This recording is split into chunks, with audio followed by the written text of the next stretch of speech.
Olá, bom dia para você. O Globo Comunidade está começando e o nosso assunto hoje é importante para todas as famílias. Chikungunya. Você conhece alguém que teve essa doença e até hoje sente muitas dores nas articulações ou dificuldades para andar? Olha, de acordo com a Secretaria Estadual de Saúde, de 2015 para cá, foram mais de 14 mil casos confirmados de chikungunya em Pernambuco. Só este ano, até o início de junho, 133 pessoas tiveram a doença. Lembrando que febre chikungunya é transmitida pelo mosquito Aedes aegypti. E para falar sobre esse assunto, trazer orientações, nós convidamos a reumatologista Cláudia Marques e o fisioterapeuta Rogério Antunes. Bom dia, doutora. Bom dia, Rogério. Bem-vindos ao Globo Comunidade. Obrigada, obrigada. Vamos começar falando sobre os sintomas, né? Para lembrar de que trata essa doença, né? Porque ela ainda está circulando entre a gente, doutora. Então, a chikungunya ela é uma doença que tem uma fase aguda extremamente dolorosa, né? Que dura uns 14 dias e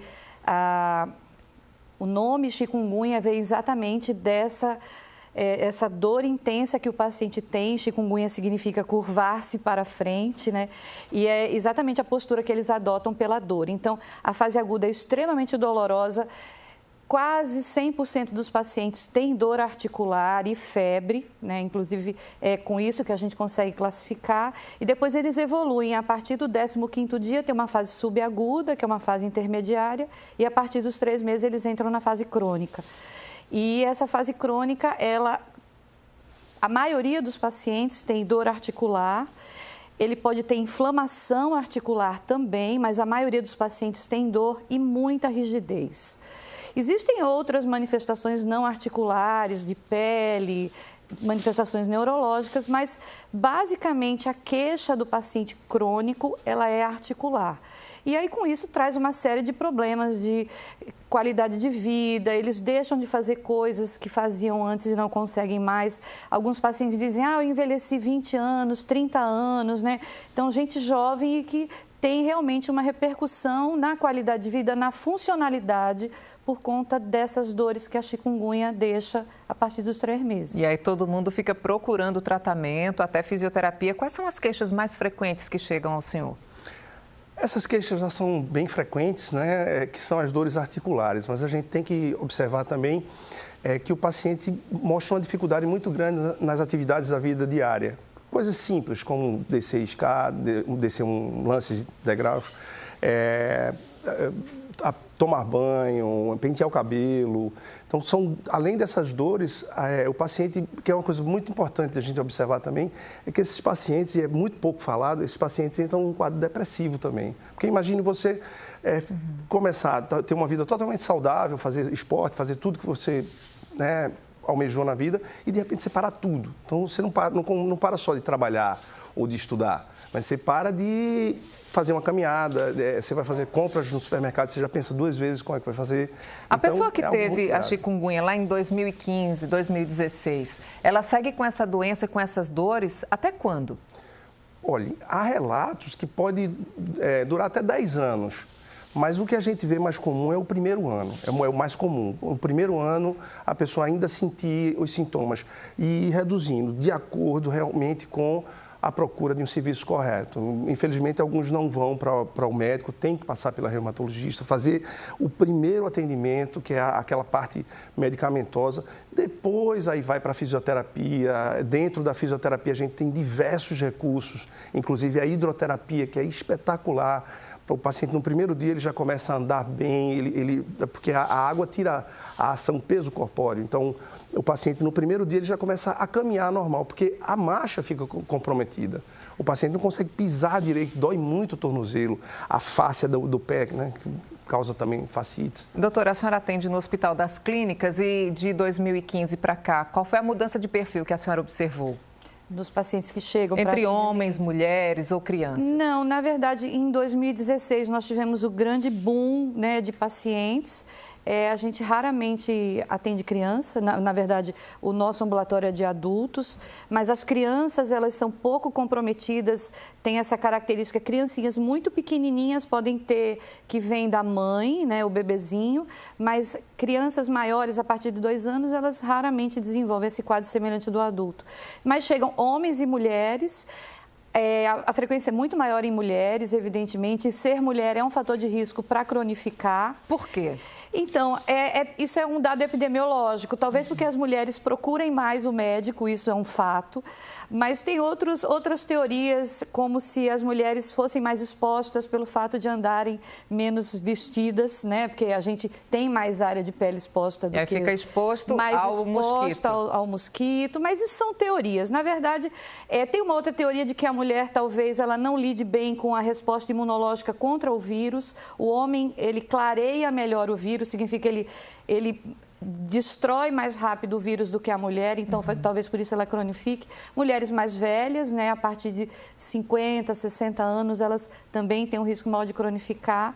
Esse período de cronificação ele é variável, né, só complementando o que ele falou, a gente tem visto alguns pacientes que já tiveram alta com o tratamento, outros ainda permanecem com dor, os relatos são de 10 anos, 12 anos, mas aquele que vai realmente permanecer doente, que vai necessitar de acompanhamento contínuo, são aqueles que desenvolvem uma doença reumatológica, como a artrite reumatoide, por exemplo, e que o vírus ele funcionou como um gatilho. Então, eu já tinha uma predisposição genética para ter artrite reumatoide e aí a chikungunya foi um gatilho. São dois tipos de pacientes diferentes. Eu tenho esse que vai ter um quadro inflamatório e eu vou tratar exatamente igual a uma artrite reumatoide, e o outro que é o da dor, o da rigidez, que não inflama, mas que ainda assim tem um comprometimento de qualidade de vida muito grande. No caso dessa dor, dessa rigidez, né, elas sendo tratadas por um fisioterapeuta, quais são os cuidados que a pessoa tem que ter? Tem que seguir aquele tratamento por um determinado período e essa dor pode voltar ou não? Sim, ela pode voltar. É incrível como às vezes o paciente está bem, passa 2, 3 meses sem sentir absolutamente nada e de repente ele acorda, levanta e ela foi visitar ele. Aparece ali uma dor, principalmente tornozelo e punho, que são as que aparecem com mais tempo. Em casa ela vai fazer procedimentos que aliviam, mas que não são tão eficazes quanto os recursos que nós temos como fisioterapeutas e equipamentos, desde um ultrassom, TENS, que pode ser utilizado, até na fase aguda, você pode utilizar o TENS, uma drenagem linfática, tudo isso vai ajudar. Na fase aguda não pode fazer muito movimento, fazer a fisioterapia que a gente recomenda na fase subaguda e crônica, que é principalmente o uso da hidroterapia, da piscina térmica. A água aquecida, ela vai agir nas terminações nervosas, ela vai relaxar aquela musculatura que está muito tensa. A articulação, ela começa a desenvolver essa artralgia, essa dor na articulação, e os músculos vão se tensionando, a fáscia vai colando. Aí vem aquela coisa da rigidez, parece que o corpo está todo entrevado. E aí, imagine você colocar um paciente desse dentro de uma água morna durante 1 hora e anular quase que totalmente a ação gravitacional. Esse paciente ele vai sair extremamente mais aliviado de todos os sintomas. Dá um conforto para o corpo, Dá um conforto, né? Incrível. A gente vai continuar conversando, porque depois do intervalo vamos falar sobre tratamento e que tipo de remédio é proibido para quem está com chikungunya. A gente volta rapidinho.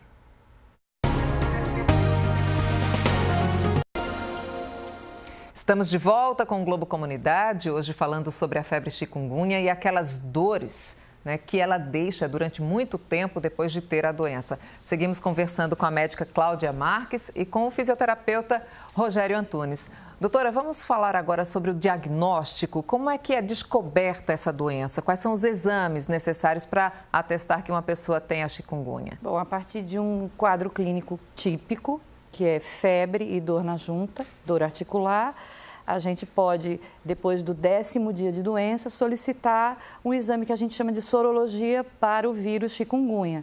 Então, eu tenho duas formas. Eu tenho uma sorologia que detecta o vírus ainda na fase aguda, até o 14º dia, e depois esse desaparece, que é IgM, e depois vem o IgG, que seria o que confirma que você teve a doença em qualquer momento depois da infecção. Então, ele fica com IgG positivo para sempre. E essa é uma preocupação também da fisioterapia, para poder entrar com o tratamento certo. Perfeito. A gente tem que... Tudo baseia-se a partir de um perfeito diagnóstico. Então, quando o paciente vem já com um diagnóstico fechado, que é o que a gente espera, né? Às vezes chega aleatoriamente na clínica desesperado e nem passou pelo médico, pelo serviço, para fechar um diagnóstico, fazer um exame. O senhor faz com que a pessoa volte para o médico? A gente orienta que procurem o setor. Mas, às vezes, está sofrendo tanto e fila, demora para ter o atendimento, né, no serviço público. E aí a gente começa a dar uma atenção para ajudar. Até porque a gente vai estar tratando a consequência, não é a doença. A síndrome, a febre, de uma forma geral, se manifesta em vários aspectos, como a própria doutora Cláudia falou, até nas manchas cutâneas. Mas a gente vai, na fisioterapia, dar um socorro àquele paciente que está com as artralgias, as dores nas articulações. E a fisioterapia tem que estar aliada também ao remédio indicado pelo médico, né? Tem exatamente. A gente vai ajudar nesse desmame. O paciente vem medicado, mas não é intenção da médica nem do paciente tomar remédio para o resto da vida, principalmente remédios que são fortes. Então, a gente vai ajudar nesse sentido, de ir ajudando a fazer o desmame do remédio até o tratamento ser basicamente natural, com os recursos naturais que a gente tem, né? Eu já falei de calor, ultrassom e a própria água, a hidroterapia e principalmente os recursos manuais. Liberação miofascial, terapias manuais que a gente faz, como a osteopatia, porque essas doenças elas são tão danadas que elas acometem até a centralização da articulação. O senhor falou em osteopatia, vamos explicar o que é essa técnica? A osteopatia é dos recursos que a fisioterapia tem, que usa recursos manipulativos. A gente vai mexer um pouco na articulação, a gente vai mexer um pouco na parte visceral, as tensões às vezes não estão, as alterações não estão especificamente na articulação. Ela está sofrendo porque na sua adjacência tem algo preso. Normalmente fáscia, músculos que estão tensos, ligamentos que estão muito tensos por uma reação própria do nosso organismo. Não trata localmente, né? Trata de uma forma É uma completa. visão mais global. A gente vai na causa da desorganização postural que aquele paciente adotou. Por quê? Ele começa a andar já sentindo dores nos pés. Então, a caminhada dele já começa a ficar diferente. Aí ele adota uma postura antálgica, uma postura para fugir da dor. E aí toda a postura desse paciente vai se desorganizando. E aí é onde entra uma fisioterapia, vamos dizer assim, mais avançada, que observa o paciente como um todo e não com aliviar só aquela dor articular. Vamos ver o que é que aquela inflamação, o que é que aquela artralgia, ela desorganizou no todo, para que esse paciente possa ter alta e poder ter a vida normal, inclusive a atividade física. Muita gente, às vezes, por necessidade mesmo de curar aquela dor imediatamente, começa a tomar remédio de uma forma errada. Então, eu gostaria que a senhora desse essa orientação para as pessoas em relação à manipulação de remédios. Isso. Existem alguns medicamentos que melhoram a dor, né? Medicamentos analgésicos, anti-inflamatórios. Muita gente sabe que o corticoide é uma medicação que melhora os pacientes na fase crônica, mas precisa ter cuidado que esses remédios eles trazem efeitos colaterais muitas vezes importantes. Então, não é porque o vizinho tomou, porque o farmacêutico lá, né, ou às vezes até o próprio balconista recomendou que eu devo tomar. A melhora vai acontecer, mas eu atendi muitos pacientes que vinham usando o corticoide cronicamente e que já vinham diabéticos, com pressão alta, ganharam peso, glaucoma, dentre outros problemas que o uso crônico do corticoide pode trazer sem acompanhamento. Então, é preciso que a população saiba disso e não comece a tomar indiscriminadamente. Analgésicos podem ser usados, né? São remédios menos, vamos dizer assim, menos problemáticos, mas basicamente é isso. Então, é muito importante que haja a prescrição médica e o acompanhamento para saber se você pode usar aquele grupo de medicamentos. E outra coisa, não necessariamente é só o reumatologista que pode ver esse paciente. Quais são as outras especialidades Exato. médicas? O clínico, por exemplo, que atende no posto de saúde, ele pode lidar com esse paciente que está na fase crônica não inflamatória. Por quê? O reumato não dá conta de atender o número de pacientes crônicos que estão aí. Eu atendo por semana 10, 12 pacientes desses. 2, 3 são novos que nunca foram vistos por ninguém desde 2016. Nossa. E esses pacientes podiam estar na atenção básica resolvendo tomando um analgésico, vendo se ele tem contraindicação para usar o anti-inflamatório ou até mesmo o corticoide. E do clínico ele pode já passar para um fisioterapeuta? Pode, evidentemente. Então, era essa ponte, ela pode ser feita do clínico para o infectologista também. O infecto também pode fazer isso. O infecto, ele pega mais a chikungunya na fase aguda. Raramente eles continuam acompanhando, até porque eles encaminham, né, a depender do sintoma. Mas um clínico que tenha conhecimento sobre a doença, evidentemente, ele pode encaminhar e deve encaminhar para a fisioterapia e não esperar, porque esses pacientes estão esperando 2, 3 anos para ser vistos por um reumato e o que a gente faz é isso, analgésico e encaminha para a fisioterapia. Olha, gente, daqui a pouco o nosso fisioterapeuta vai ensinar alguns exercícios que você pode fazer em casa para aliviar as dores e a doutora Cláudia traz outras orientações. O Globo Comunidade volta já.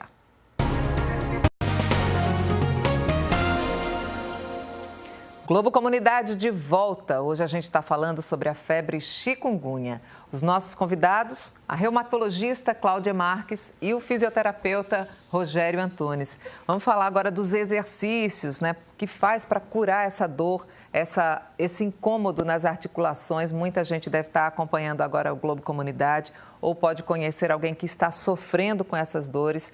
Tem algum tratamento que a pessoa pode fazer em casa, mesmo antes de ir ao fisioterapeuta? Então, Mary, pode tomar os cuidados básicos, porque não é só para as sequelas da chikungunya, mas qualquer tipo de doença, o que você pode fazer em casa e que vai ajudar sempre qualquer tipo de disfunção ou doença, é ter mudança nos hábitos de vida. Procurar ter um sono de mais qualidade, dormir melhor, como? Tomando um banho quente antes de dormir, tomar um banho frio é excitante, não vai bem para as articulações que já estão doloridas, então tomar um banho bem esperto antes de dormir, evitar comidas muito ácidas, tentar ver uma alimentação mais saudável, mais baseada em produtos naturais, quanto menos industrializado, melhor, para favorecer essa recuperação. E atividade física, começar a se movimentar. Se ainda está presente a dor, logicamente essa pessoa não vai conseguir fazer nenhum tipo de exercício em casa. O máximo que ela vai conseguir é alguns alongamentos, mas mesmo assim, às vezes o próprio alongamento ele pode aumentar a dor. E nem pode copiar o tratamento que foi para um amigo, para um vizinho. Exatamente, essas receitas de bolo que não existem. Cada um tem sua bioindividualidade, independente do quadro bem parecido. E o mais importante é fazer tudo antes da dor. Não é forçando que você melhora, é respeitando o limite. Então, toda atividade que ela acontecer antes do incômodo, ela está sendo benéfica. Doutora, se a pessoa teve a chikungunya lá em 2015 ou 2016 e está nesse tratamento, nesse processo de cura, ela vai ter essa cura ou ela para sempre vai ter essa ida e volta da dor? Não, ela vai ter em algum momento. A gente só não consegue saber quem. Então, como eu falei, eu já tive pacientes que tiveram alta, que passaram meses sem dor e a gente deu alta, havendo o risco de que isso pode voltar, porque às vezes, anos depois, existem relatos de que pode voltar. A gente ainda não tem essa experiência, mas pode acontecer. Mas ela vai melhorar. Mas eu reforço o que ele falou, a questão da pessoa se mexer. A rigidez na chikungunya, ela é às vezes mais proeminente do que a própria dor. E se ela não se mexe, ela vai ficando cada vez mais rígida. A gente pega pacientes que não conseguem fazer este movimento na mão, ou não conseguem rodar a mão para trás, o ombro que está enrijecido. Então, elas precisam fazer uma atividade física. A fisioterapia, ela é muito importante, mas se não há condições de se acessar a fisioterapia, ela precisa se movimentar. A gente fez um trabalho recentemente de uma aluna minha de mestrado, em que ela fez um estudo comparando pacientes que faziam pilates, que tiveram chikungunya e que só faziam o tratamento tradicional. O grupo que fez o pilates teve melhoras muito mais importantes e até hoje as pacientes que participaram perguntaram: doutora, não vai ter mais não, eu queria tanto continuar. foi feito dentro do hospital, em caráter experimental, né? Não existe isso rotineiramente lá dentro, não há uma clínica para fazer pilates. Mas elas, por exemplo, essas pessoas, elas podem ir para uma academia da cidade, exato, tentar elas fazer podem, uma não movimentação ao ar livre nas praças, O que eu estou querendo dizer é o seguinte, não há contraindicação à atividade física, absolutamente. Ela vai melhorar, tem vários trabalhos mostrando que a atividade física, ela melhora a inflamação, ela melhora a dor, ela melhora tudo. Então, é importante que as pessoas também entendam que, além do remédio, ela precisa se movimentar. Se ela tem acesso à fisioterapia, fantástico, né? Ela vai ter uma melhora muito mais rápida. Mas se ela não tem, pilates, ela gosta de dançar, vai dançar, é excelente, ajuda a soltar também. Antes de chegar à dor, até o limite. Sim, claro, que não chega na dor. Isso. Se ela tem um desconforto, isso se aplica para qualquer atividade física e para qualquer doença articular, o desconforto é um sinal de alerta. Principalmente se no dia seguinte a coisa piorou muito. Então, precisa ser feito com parcimônia, né? Começar devagarzinho, não é que agora eu vou para a academia e vou botar uma barra nas minhas costas e vou... não é assim, é devagar e ir tentando alcançar essa melhora que é lenta, mas que ela chega. Para ter acesso ao serviço de fisioterapia do Hospital das Clínicas, como é? Se a pessoa está com chikungunya, ela precisa... Vamos falar do passo a passo. Em que momento ela tem que chegar até a senhora? Então, vamos imaginar que ela está em atendimento num posto de saúde e o clínico não está conseguindo resolver, ela tem que ter um encaminhamento e tentar...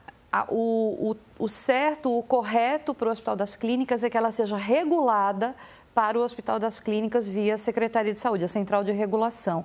Porque, de outra forma, o hospital não tem como reconhecer essa consulta. E aí, a partir daí, a gente encaminha os pacientes para a fisioterapia. Mas já lembrando que no Hospital das Clínicas ou na fisioterapia que faz parte do Departamento de Fisioterapia da graduação, eles não têm condições de atender todo mundo, porque é muita gente. Vamos reforçar os cuidados para eliminar os focos do mosquito? A gente não pode, de jeito nenhum, esquecer quais são esses cuidados. Existe uma preocupação muito grande com pneu... Garrafas, mas na verdade aquele vasinho que você tem ali, que às vezes só tem um restinho de água, pode ser, então, qualquer recipiente que tenha água parada, às vezes está ali, você acha que é um bonitinho na sua casa, uma fonte. E passar sempre o repelente. Isso, e o repelente que é importante, né? E proteger não só quem não está doente, mas quem adoeceu. Mais importante do que quem não está doente é que tem que usar o repelente ou usar o mosquiteiro, porque o mosquito ele se contamina a partir daquele doente. Então, eu já adoeci, não vou usar mais o repelente. O que está doente na fase aguda também precisa ser protegido, né? Ele acaba sendo um vetor. Isso. Por isso que a gente vê casos em que toda a família teve, porque ali o mosquito picou ele chegou. O mosquito não está com o vírus. Picou o paciente doente já vai proliferando, né? Então, a grande chave para acabar com a epidemia é acabar com o vetor. Se eu não tenho mosquito, eu não tenho doença. Não há como ela ser transmitida de outra forma. Enquanto tiver mosquito, a gente tem o risco da epidemia voltar. Doutora Cláudia, a gente agradece demais aqui as suas orientações. Eu que agradeço, obrigada. Rogério, muito obrigada também. Eu que agradeço. Tenho certeza que vai ajudar a muitas famílias todas as orientações que vocês deixaram aqui hoje. Obrigada, bom dia. Bom dia. E a gente fica por aqui. O Globo Comunidade está no Globoplay. Bom domingo para você e ótima semana.